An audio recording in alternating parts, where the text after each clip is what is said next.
guess they closed the restaurant, right? Sorry about that. So. Well, no, 30 below, and here we go. I'll tell you what, nothing's going to stop us. Real quick, before we get started, thank you, everyone. Governor DeSantis, I want to present to you this participation trophy. Now, probably not going to win the election, right? But we're proud of you for trying. There you go. Sorry, buddy. No, sorry, buddy. He's special, he's unique, and he's our little snowflake. Thank you. Here you go. Do you want the award? We're so proud Back to to give it to the you. 30 below, and here we go. Here we go. Here we go. He wasn't from Atlanta. Yeah. Good. He was not from Atlanta. Oh, yeah. Well, it's better than the other guys who were coming about the oil stuff. They're charging the stage and complaining about fossil fuels in the middle of a blizzard. So. Well, no, so I'm just happy to be here. So we usually have our 7'5" and our 3-year-old with us. So Mason loves the snow. First time they ever saw snow was here in Iowa. So, of course, they saw it at 5:30 in the morning when they were looking out the window. And what do? They jump on Mom and Dad's bed, and they want us, to go out in the morning to go, because, of course, they want to go make snow angels and all this stuff. And, of course, we went with them right before getting coffee. Mason loves the snow so much that he wants to bring it back with him to Florida, except for we told him it doesn't quite work that way. But he's going to be out with us. The kids are going to be back tomorrow, and they're excited. And this is why we fight. We fight for them. We fight for our kids to have a better future than the one that we had, and we were so fortunate to have of having the American dream. We're fighting for your kids and your grandkids. So it's an honor you all took the time to come out here. It is a little bit chilly outside, so the fact you're out here and you understand the stakes of the election, and you guys are going to determine the direction of this country. And you're going to show up on Caucus Day. And so it's an honor and it's a privilege to be a part of it, because, we've been out here fighting the good fight for a long time. All 99 counties and coming back through and making the case, because we believe at the end of the day you got to go out and earn it. And so it has been a pleasure to support this guy, because I'll tell you what, he is the real deal.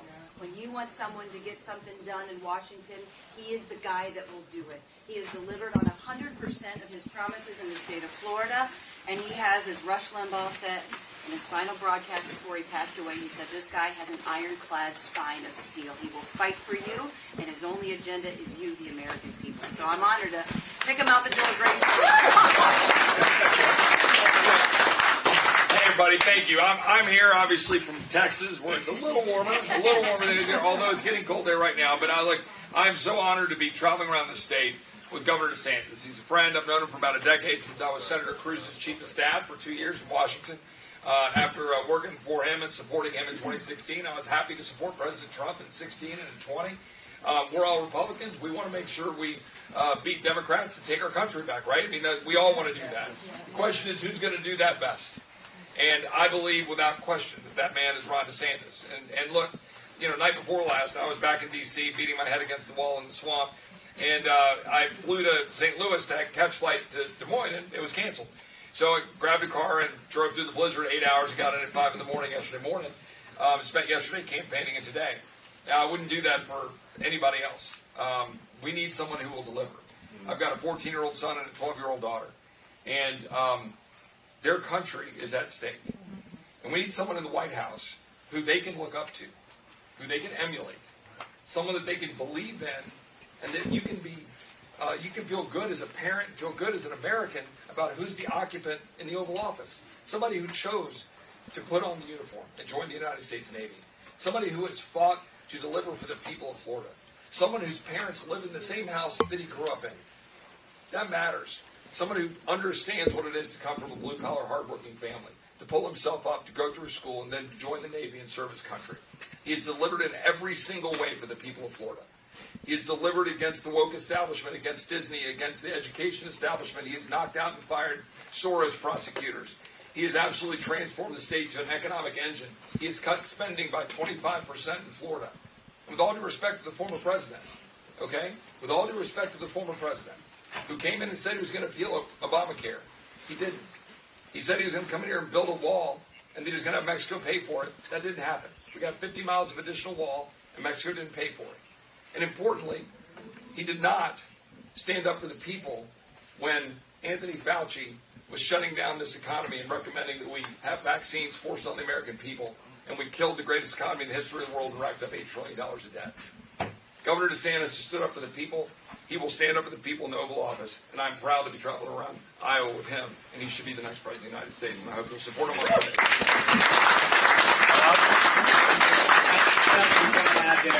I want to Sorry, excuse me. forcing me to be president. I really appreciate it. Thank you, Governor DeSantis. So real quick, this room reminds me like an Iowa caucus. You take out the snowflakes that just left, it's just like an Iowa caucus. Right? And you just get a couple of minutes to kind of say, this is why I'd ask you to caucus for Governor DeSantis. One is he can win. Two is he'll defend this country versus having to defend himself. He will lead with a team of people right away on day one and execute a bold and courageous vision. He's a proven leader, and he'll be able to lead for 2 terms. And so I believe what Chris Christie said. Nikki Haley Governor Christie getting out of the race said, Nikki Haley's going to get smoked. She's not up to it. This is your guy that if you want to actually lead and have this done for 2 terms, we need to be able to do this. I also believe what Vivek Ramaswamy says. The system's never going to let Trump back to that White House. So one of the best friends you can have for the former president, if you think, it's being unfair against him, is this guy being elected president. And I agree with Chip Roy. We need a role model in that White House again. That's why I'm happy to support a guy, I hope you will too, in Governor Ron DeSantis for president. Well, first of all, I want to say what an honor it is to serve as your governor, and I didn't wade into this decision lightly. I got the opportunity to know Ron during COVID, and I want to tell you, we were out there on an island with the media and the administration and everything across this country coming after us, telling us we needed to shut down, we needed to keep our kids out of school, we needed to mask, we needed to just kill the economy. He stood strong. He brought in experts. He looked at the real science. He listened to the experts. He looked at the people that he was serving and made the decisions that best represented them. And if you look back, history today shows that this man did the right thing for the people that he served, and they're better off because of it. As a governor, when I look at his record, he has followed through with 100% of the things that he said he would do. He made a commitment, he followed through with it, and they weren't small things. These are big issues that this governor took on and followed through with what he said he would do. You know what? That's what we need. We need somebody that can step in on day one, who has the courage, who has the resolve, who has the discipline to reverse the madness that we have seen from the Biden administration over the last 3 years. I have 11 grandchildren, so our kids are grown. I'm happy to say, by golly, they're all right here in Iowa, but I want my grandkids to have the same opportunity that I had growing up in this amazing country. I want somebody that it will stand for what he believes, that believes in this country, that served this country, and will, again, I can't reiterate this enough, follow through what he said he would do, and he will do it on day one. He never makes a commitment that he doesn't have a plan. I've asked him. I said, how are you going to do this? How are you going to do this, Ron? And he just immediately started laying out the plan to make it happen. So here's the deal. It's cold. We're Iowans. We face challenges all the time. But guess what? We're resilient people, and this country is at stake. So we have to be safe, we have to be smart, we have to layer up, but most importantly, we have to show up, because we really can, here in Iowa, lead America's comeback. And it starts on Monday night. It starts with each and every one of you. Do not let the media, do not let the polls, the narrative sway your decision. This is the guy that can get it done. Go help us make it happen.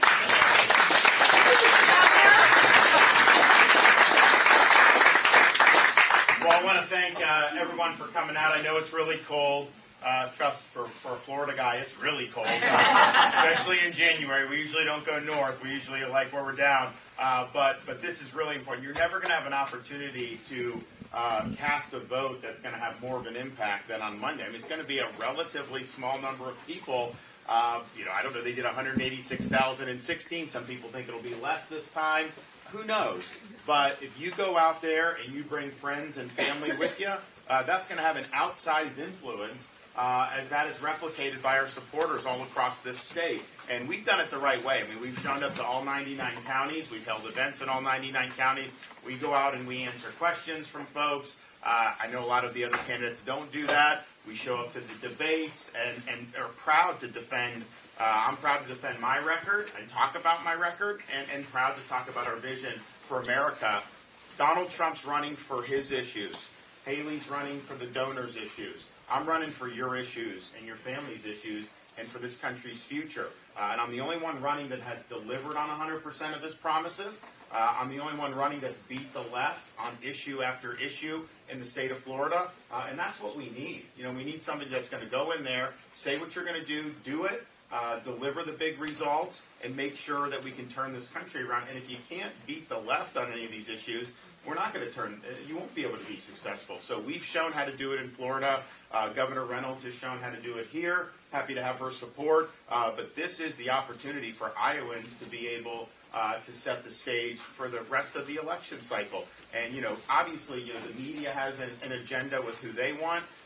You have different stuff with narratives. You guys can bust all that up on Monday night. And so we're asking for your support. Rustle up more people. You can go out there in the -20, -22, and brave it for a few hours. And go and caucus for me. I'll be in there in that White House for 8 years fighting for you. So let's get the job done.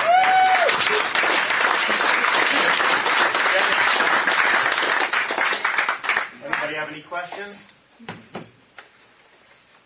Governor DeSantis, thank you for running. We're going to caucus for you, and we're excited. I'm the local hospital administrator here in Atlantic, Iowa, and one of the problems in our country is healthcare spending. Right. And when you look at healthcare spending, the medical expenses have stayed pretty flat, but the pharmaceutical expenses have increased by 50% over 3 years. There are 2 lobbyists for every congressman in D.C. How do we fight this group? Well, look, it's a great question. We've actually done it in Florida. We've done it in 2 different ways. One, on the pharmacy benefit managers, these middlemen, where there's all kinds of additional costs that get put on the consumer, and then these guys are making money really for not adding any value. We brought accountability to that. I think Iowa's going to do that probably. I know I've had a lot of legislators talk to me. We do that. So that's a big fight. We won that fight. The other thing we did so with pharmaceuticals, I'm like, okay, I'm governor. It's really more of a federal thing. States are limited. I was like, is there anything a state can do? We found a provision of federal law from 2003 that said you can apply through the federal government to buy drugs from Canada. And so the reason why you do that is because they're 25 cents on the dollar in Canada for the same drug. So we fought the federal government for years, and just last week we got approved to be able to do that. Now, pharma is really upset about this. Very powerful lobby. When we were doing this bill 4 years ago in Florida, the amount of commercials it was unbelievable. I'm literally have our kids Disney Junior, and these pharma commercials are coming up saying Florida's doing bad thing with this. I'm like, man, it's just but you see why that is. But yeah, I think you have kind of the big pharma, big insurance, big government. Money goes around through there, and the patient's really at the back of the bus. So there's a lot of things you need to reform. Chip will weigh in here because he's been working on it. But you got to just be willing to stand in there and fight for people against powerful interests. And I've shown an ability to do that and win. Kim, you want to say something about Well, no, I just want to say what a great job you've done. You've been a leader for rural Iowa in helping provide services. Just won a grant. You've taken advantage of the registered apprenticeship program that we put in place. It's encouraging the number of individuals that you have participating in that, and how that will infuse into the workforce. So in a really tough environment, especially in rural Iowa, especially when it comes to maternal health and providing services, you've been a rock star and really something that we hope to emulate across the state. So I want to take this opportunity to say thanks under some pretty significant challenges that we're all very aware of. But Jeff? Yeah, in the interest of time, I'll be really brief. First of all, he'll show up. He'll show up to the fight. President Trump is supposed to be here today. He's not. He's here. He's going to show up. He's going to be listening. Number one. Number two, I'm a cancer survivor. Casey's a cancer survivor. I'm sure there's a bunch of you in this room. I had the benefit of being able to go to MD Anderson in Texas, one of the best cancer hospitals in the world. We've got a constituent right now who's on Obamacare. And she's got stage 4 cancer, and she cannot go to MD Anderson, which is 3 hours down the road, that is the best cancer doctors in the world, because Obamacare is failing people. It's coverage in name only. We are empowering insurance companies to tell everybody what your health care is rather than letting you and your doctors choose it. So Governor DeSantis has a proven track record of taking on the corporate interests in Florida, all the corporate interests. Big sugar in order to protect the Everglades. Big health care in order to protect consumers. Big corporate interest in Disney when they said he couldn't. He wins by 1.5 million votes when they said he couldn't. He wins 62% of Hispanic voters, 50% of single female voters, standing up for the hardworking people of Florida. He'll do that in the White House. Thank you. Yes, sir. Yes, sir. This is DeSantis. Governor DeSantis. First of all, I do appreciate you coming out here in the snow. I know you're from Florida, and I appreciate that. Where are you from originally? Oh, we talked last time. I'm from Boston. So I was going to say, yeah.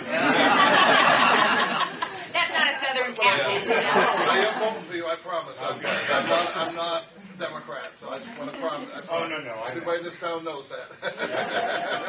But yeah, I have a question because I'm hearing something about, and I've seen some stuff on YouTube and stuff about the government's trying to take away the benefits of the pensions of the people that serve 20 years or more in the service. We're both ex-Navy, so we... now, they're getting letters. There's people with these pensions. They're getting letters that there was an overpayment of over $100,000 or whatever, so they're taking some of their pensions out or whatever. I don't know if you guys are aware of this, but it started going on around the end of November, so I'm not too, again, I don't have all of that. These are military pensions only? Yes, sir. Yeah, military, people that serve 20 years or more, they're supposed to get... No, for sure. Yeah, no. I mean, I think you hit your 20, and then sometimes people will retire right at that end. But I don't know why they would take money back. I mean, if they're paying it out, it's not the service member's fault that there was nothing involving. So I'll look at that. I've not heard that, but we obviously understand that to be able to recruit people. You got to clean up the military, no woke ideology, no social experiment, none of that. I'll clear that up, Commander-in-Chief. But you also want to have have some benefits that make it worthwhile. And so obviously serving 20 years and qualifying for a pension is a big deal for people and to keep them. So we want to continue with that. I think one more question, and the governor can shake some hands. One more question. Yep. Governor DeSantis, as a farmer, stewardship matters. How are you going to roll back counterproductive environmental policies? As an example, we got this diesel exhaust fluid, which was put into effect to help cut down emissions. Well, it cut down our fuel efficiency. It made the engines more complicated. All these semis are much more expensive, or we can't afford new semis. And it's synthetic urea, really. So that stuff's not environmentally sound to make. So, sure, good intentions, but that is not sensible environmental policy. So how are you going to fight issues like that? I'm just going to reverse those policies. I mean, it's ridiculous. I mean, the stuff that they're doing. Government is getting way too much involved in so many aspects of life. But, I mean, they had the whole waters of the U.S. I mean, Biden's still trying to go back to that. But what, you have a pond on your land, and then the federal government has jurisdiction all of a sudden? Nobody cares more about their own land than the farmers do. I mean, you have to be good stewards of it. You have every incentive to be good stewards of it. So for them to come in and micromanage, it's one, it's not necessary, and two, it doesn't work. But you also have things like the electric vehicle mandate. It's not going to work for this country. It's going to be very harmful. We'll reverse that. You also have things like ESG, where they're saying that agriculture is really to blame for global warming and all this other stuff. They want to impose basically command and control of how people do their jobs. It will lead to a food crisis in this country. We will kneecap ESG.